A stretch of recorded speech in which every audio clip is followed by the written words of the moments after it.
Olá, a paz de Deus, irmãos. Emerson Eliel aqui. E o cooperador Marcelo, ali dos Estados Unidos, né, de uma comunidade dos Estados Unidos que é de brasileiros, que teve a pregação no meu canal, que foi inteiramente bíblica, falando sobre o propósito mesmo. Quando a gente fala bíblica, mas os outros não é bíblico. O propósito de Jesus ter vindo na Terra como um homem, né?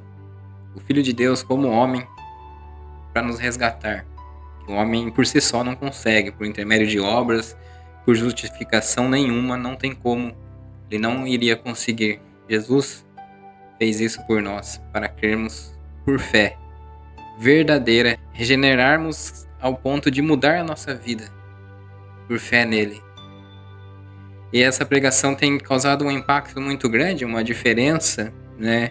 Tendo em vista outras situações, porque quando a gente fala de uma pregação dessa, outros falam, mas então começam a criticar. Entretanto, os próprios que são da congregação, aqueles que são mais, né, fanáticos pelo nome, isso os irmãos mais antigos vai perceber que eles se contradizem entre eles, as pregações, se não forem de bênção, de alguém que pula e que grita e que fala em língua em cima do púlpito, coisa que você não vê nos cultos online do Braz, porque não é um ensinamento, né? Se não falar desse jeito, eles falam que o pregador ali é frio. Se ele não ficar prometendo bênção, se ele não conseguir fazer a igreja ficar pulando, dando glória, né? E eles vão criticar o pregador como frio, porque ele não está falando aquilo que querem ouvir. E então existe uma divisão entre o próprio povo. Aí vem nos comentários aqui pessoas, porque alguns comentários eu tenho até que excluir, né? Porque eles maltratam outros que estão aprendendo das escrituras, são mais coerentes, mais serenos. Eles vêm aqui e jogam maldições. Pedem, o fim desse vai ser trágico, Deus vai pesar a mão. Os comentários daqueles que são fanáticos pela religiosidade, né, como Davi Trevisan falou, do extremismo. Davi Trevisan falou, um ancião antigo da congregação falou sobre extremismo dentro da igreja. Eles maltratam pessoas de outras instituições, se for lá comentar. Você imagina só. Que faz com o próprio membro. Se falar qualquer coisa, se der uma opinião, eu sou membro, né, da congregação. Eu ia falar sou da congregação, mas eu sou de Jesus. Embora eu tô indo ali, né, desde que nasci, meus pais já eram crentes há muito tempo, então eu conheci outras instituições. Eu não fiquei com essa visão. Eu fui em outros lugares, a minha cidade é um lugar pequeno e algumas denominações se mostram ênfase em dinheiro, em arrecadação, né? E você vai falar, mas a congregação também é assim, mas eu, desde que estou lá, nunca fui obrigado a dar dinheiro, uma obrigação, assim. Embora às vezes tem alguns que faz jogo psicológico, isso eu também não concordo. Mas em alguns lugares, se você não for esse membro, vocês vão te desconsiderando de lá. E na minha cidade não tem tanta opção. Eu, como já vou ali, eu sei onde é comum que aquele que ministra a palavra, lê, explica melhor. Eu vou, congrego, vou para louvar a Deus, para cantar meus hinos e para estar junto com os irmãos, né? Entretanto, eu vejo aqueles que falam, que critica algumas coisas, mas ele também não sabe falar para onde que a pessoa deve ir, né? Até porque não vai ter tanta opção assim. Todo lugar tem os seus problemas, as suas diferenças, e dentro deles tem os seus grupinhos. A congregação tem seus grupinhos. Por mais que vocês venham e criticam, alguns que são críticos ou que dão opinião, como eu, mas dentro da própria instituição, não se concordam um com o outro. Até entre o ministério, os irmãos mais velhos sabem disso. Acho que teve até um tópico sobre ancião contra ancião, né? Acontece, são homens, seres humanos. E o irmão Marcelo, ele teve essa pregação, né? Que é o básico daquele que crê e ama Jesus Cristo. Mas ele falou sobre eu não posso ir lá buscar a palavra para bênção ou para, né, pro dia de amanhã. Porque Jesus deixou bem claro a palavra de Deus nas Escrituras. Se você entender das Escrituras, você vai ver que ele deixou bem claro que não deve se preocupar com o dia de amanhã. Tá tudo escrito, irmãos. A palavra de Deus é a Bíblia Sagrada. E você vai, claro que Deus há de usar alguém, né? Não vou dizer que não possa ter uma profecia, de repente, de cima do Deus usar de cima de um púlpito, mas você entender que tudo ali que tá vindo é de Deus. Eu já ouvi coisas terríveis de julgo de cima de púlpito, coisas terríveis que nem dá para ficar mencionando, ou perseguições em cima de púlpito com o próprio cooperador. Eu já vi essas coisas, então você vai falar que tudo vem de Deus, mas claro que quando você usa as escrituras, que é a palavra de Deus, e fala sobre ela, sem fugir, sem manipular, você vai entender que ali não tem como você manipular nada, porque você está falando da palavra de Deus, é as escrituras. E você vê que o irmão Marcelo deu um passo muito importante nisso tudo, né? Deu um passo muito importante, mas entretanto ele fez uma coisa que eu não concordo. Outros podem achar, mas ele fez bem sair desse lugar, sair dessa seita, sair desse... Né? Ele fez bem porque não era um lugar para ele, se libertou. A gente se liberta conhecendo as escrituras, conhecendo Jesus, não importa o lugar que você vai frequentar. Às vezes esse lugar pode tirar a sua fé. Se for numa seita, um outro lugar é mais... Dependendo do lugar que você for, a congregação ela vai ter umas regiões que são melhores, né, que são bíblicas, e tem lugares que o pessoal tem comentado, aí não tem nem como, né, não tem nem como frequentar. E tem lugares comuns que as pessoas escolhem para ir e elas se sentem bem. E tem essa opção. Algumas instituições religiosas, algumas igrejas, elas seguem uma cartilha. Todo pregador fala a mesma coisa um do outro. Então, se você não concorda com uma coisa, você tem que ir lá, né, e também discordando daquilo. Enfim, se você for pegar a situação dele, ele poderia ter ficado ali, poderia ir anunciando o evangelho, falando, tendo a opinião dele de cima do púlpito. Por mais que ele ia ser perseguido, isso aí vai acontecer sempre na vida, no trabalho, em qualquer lugar, perseguição sempre tem. Ainda mais quando você é uma pessoa que analisa fatos, fala a verdade, procura nas escrituras, senta para debater com alguém que é coerente, que gosta de explicar. Tudo bem, sempre vai ter. Agora, uma coisa é quando você usa aquilo para ficar atacando alguém ou para ficar tentando... Mas aos poucos ele poderia chegar na onde ele tem o seu pensamento novo, nas pregações, né? E se o ministério fosse tirar ele, aí sim, talvez ia até entrar na justiça, por tema da justiça ou não, né? Porque ele não está cometendo nenhum erro, está falando das escrituras, assim como tem já, né? Tem o suporte para isso na sua vida cristã. Então eu acho que se precipitou um pouco, como Davi Trevisan, como, né, Samuel Trevisan fez, que quis sair já fazendo coisas totalmente diferentes, deixar tudo meio à la vontade e poderia ter colocado ensinos novos ali de dentro mesmo da instituição, porque a instituição ela não é do Cláudio Marsola, ela não é dos anciãos mais velhos, tanto que tem ali, quando está na presidência, cada época que está um na presidência, ela tende a mudar alguma coisa, por mais que os irmãos achem que não mude, ela muda porque o homem tende a se evoluir, tende a aprender coisas novas, e isso é pro bem da instituição, que tem mudado, né? Às vezes vem alguém aqui, me critica, fala, mas tá falando asneira, e quando vai ver eu coloco na internet que foi um ancião mais velho que falou, que foi um ancião mesmo que mudou. Como o Davi Trevisan veio e ensinou sobre não ficar forçando as pessoas de outra instituição a batizar, porque é um ensino de Luiz Franciscon. Eu coloquei ele falando, até fizeram confusão no vídeo, porque tem o Genésio, eu acho que tá falando antes num vídeo ali, e depois veio ele falando, a pessoa tá falando, esse não é o Davi Trevisan, mas o primeiro vídeo não é mesmo, o Davi Trevisan falou depois. Eu coloquei ali até uma escrita, mas as pessoas acho que não vê o vídeo inteiro. E ele tá falando sobre o rebatismo.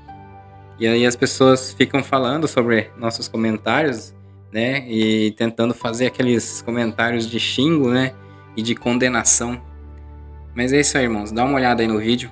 Esse foi só um comentário aqui, né? Porque quero que vocês entendam que meu canal vai ser sempre assim. Eu sou da congregação, né? Se querem que fale sobre a congregação, não sou eu. Eu sou de Jesus e congrego na congregação.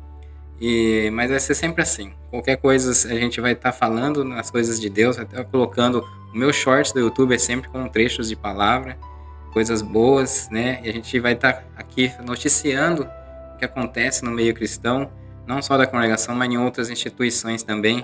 Vocês vão ver daqui para frente aí os meus comentários e eu espero que seja de crescimento espiritual, de aprendizado e para crescermos como irmãos, como igreja de Jesus Cristo. Fica aí a carta de renúncia. Infelizmente, a carta de renúncia do irmão Marcelo, né? E para felicidade de muitos aí idólatras, né? Mas que também se contradizem. Essa é a carta do irmão Marcelo. Vocês podem ter certeza que debaixo de muita oração, madrugadas, dias agora, orando, pedindo a Deus a sua guia, e entendendo a vontade de Deus. Eu confesso que não tinha planos, mas hoje pela tarde o Senhor me visitou de uma forma tão grande que eu nem ia me congregar hoje. Eu não iria congregar hoje. Mas o Senhor me visitou, falou comigo, entendi a voz de Deus, redigi uma carta, eu vou ler para vocês. Não deu tempo nem para o computador, está escrito manuscrito. Eu gostaria que vocês colocassem atenção, compreendessem e respeitassem a minha decisão da minha família. A Santa Paz de Deus. Queridos, venho por meio desta carta comunicar a todos vós a renúncia do Ministério de Cooperador do Ofício na CCUS-CCB, ministério este que exerci com alegria durante 15 anos. Eu agradeço a Deus de todo o meu coração, de toda a minha alma, por Ele ter regenerado e convertido a minha alma em Jesus Cristo, que é o único caminho, verdade e vida, conforme está escrito no Evangelho de Cristo, reportado por João, capítulo 14, verso 6.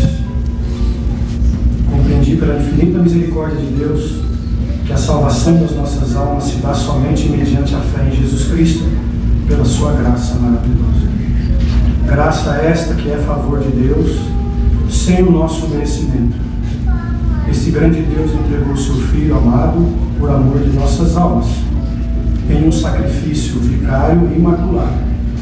Jesus, que é aquele que não conheceu o pecado, se fez pecado por nós, para que nele fôssemos feitos justiça de Deus. Está escrito em 2 Coríntios, capítulo 5, verso 21. Este sacrifício perdoou os meus pecados, pagou as minhas dívidas e me deu o direito e privilégio de ser filho de Deus, enxertado na videira verdadeira, pois Cristo é a videira verdadeira. João, capítulo 2. Não é, nunca foi, e nunca será capacidade ou mérito meu, e sim graça, amor e misericórdia da parte de Deus. Isto é dom de Deus, para que nenhum homem se glorie, conforme está escrito na carta do apóstolo Paulo aos irmãos de Efésios, capítulo 2, versos 8 e 9. Esta fé em Jesus Cristo me dá a certeza desta salvação, cujo qual a mesma jamais eu poderia alcançar pelas minhas próprias obras, já que eu me encontrara morto e vendido no pecado e condenado a receber sobre mim a ira de Deus, conforme está escrito em Romanos, capítulo 3, do verso 9 em diante. Não há um justo sequer, não há ninguém que entenda, não há ninguém que busque a Deus. Todos se extraviaram, todos se fizeram inúteis. Não há quem faça o bem, não há um só. Todos pecaram, todos foram destituídos da glória de Deus. Mas agora, Romanos 3, verso 21 em diante, mas agora se manifestou sem lei a justiça de Deus, e pela fé em Jesus Cristo agora somos salvos. Todos quantos creem neste sacrifício feito por Jesus Cristo e se arrependerem genuinamente dos seus pecados, têm o perdão de Deus e têm a vida eterna. Somos então justificados gratuitamente pela graça maravilhosa de Jesus Cristo, o nosso Redentor. Queridos, quero dizer perante Deus, em primeiro lugar, e perante todos vós, em ampla sinceridade de alma, que durante estes 18 anos, como membro da congregação nos Estados Unidos, das quais 15 anos me dediquei na pregação da palavra de Deus, visitas, viagens e etc. E que principalmente nos últimos 3 anos procurei vos anunciar e ensinar o Evangelho de Jesus Cristo com mais clareza e propriedade, já que lendo as Escrituras com mais frequência e intensa busca, me vi na responsabilidade de vos anunciar a verdade. Eu tenho noção de que este meu proceder, esta minha atitude, causou um certo desconforto para com muitos dos nossos irmãos. Isto se dá ao fato de que o Evangelho entra em desacordo com as doutrinas e ensinamentos ministrados muitas vezes na CCUS ou CCB. A minha decisão em renunciar ao cargo ministerial foi tomada juntamente com a minha família, debaixo de muitas orações e aflição também. Logo, não foi uma decisão tomada do dia para a noite. Houve muita busca, orações, meditação na palavra de Deus. Eu acredito que a Bíblia é a palavra de Deus, conforme está escrito em Timóteo, 2 Timóteo, capítulo 3, verso 16, e também em 2 Pedro, capítulo 1, verso 20 e 21. Também acredito que torna-se impossível conhecer esse nosso grande Deus sem nós nos dedicarmos à profunda leitura e estudo das Escrituras, acompanhado de muitas orações e consagração. Eu agradeço a Deus e confesso com alegria que pude participar de muitos milagres na minha casa e também junto a esta querida irmandade. Eu atribuo estes milagres a Deus pela sua infinita misericórdia. Aqui vimos curas de câncer, multiplicações, conversões, entre outros.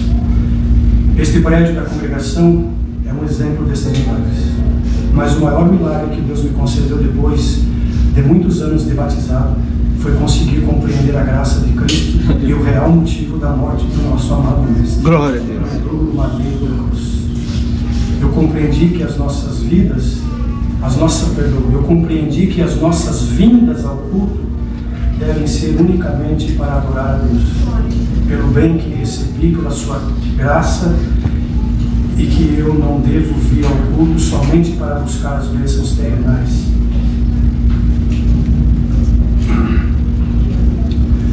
Ou para consultar a Deus acerca do meu futuro.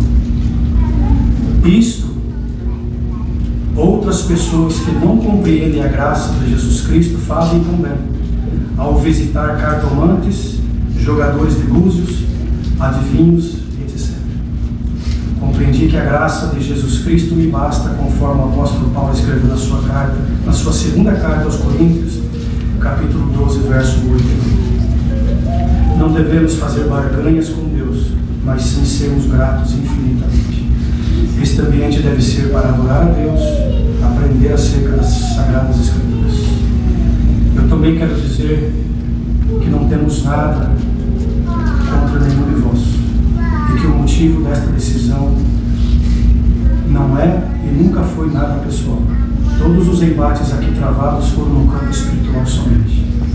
O Evangelho de Cristo nos tira da zona de conforto, mostra as nossas impurezas internas e também as nossas imperfeições. E muitas vezes nos constrange diante de Deus. E deve ser exatamente assim. É assim que deve ser.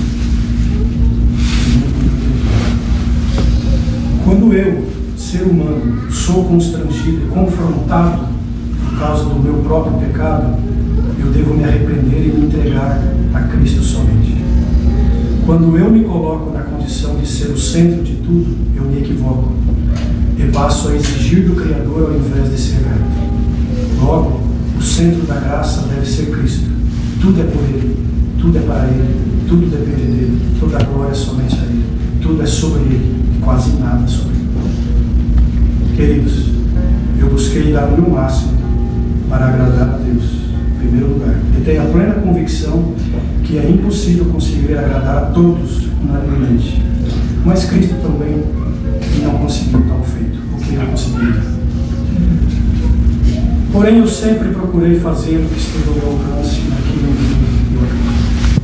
Hoje, eu deixo de exercer o cargo ministerial aqui nesta denominação, porém, deixo bem claro que tanto eu quanto a minha família estamos firmes na rocha que é Jesus Cristo, nosso Senhor. Glória a Deus. Nós queremos nos despedir de todos vós em paz com todos e em paz com Deus em primeiro lugar. Tudo em que equivocamos perante vós, não foi, não é e nunca será mérito nosso. Tudo que nós nos equivocamos, rogamos vosso perdão em Cristo Jesus. Aos companheiros do ministério, rogamos por vossas orações e nas nossas também pediremos a Deus para que vos dê condições de anunciar o Evangelho que o apóstolo Paulo mencionou na carta aos Gálatas, no capítulo 1, dizendo que se vos anunciar outro Evangelho que não seja este Evangelho, seja anátema.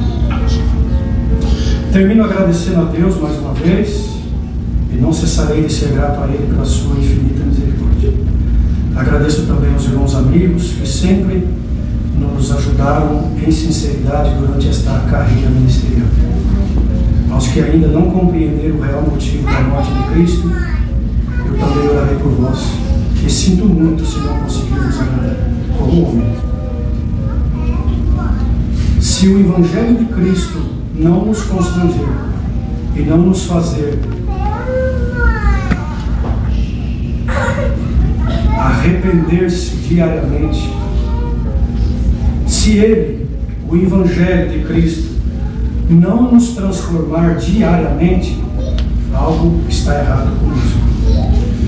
Pois Cristo e o seu Evangelho nunca erra e jamais errará. Que a santa paz de Deus, no grato amor de Jesus Cristo, permaneça em nossos corações. Amém.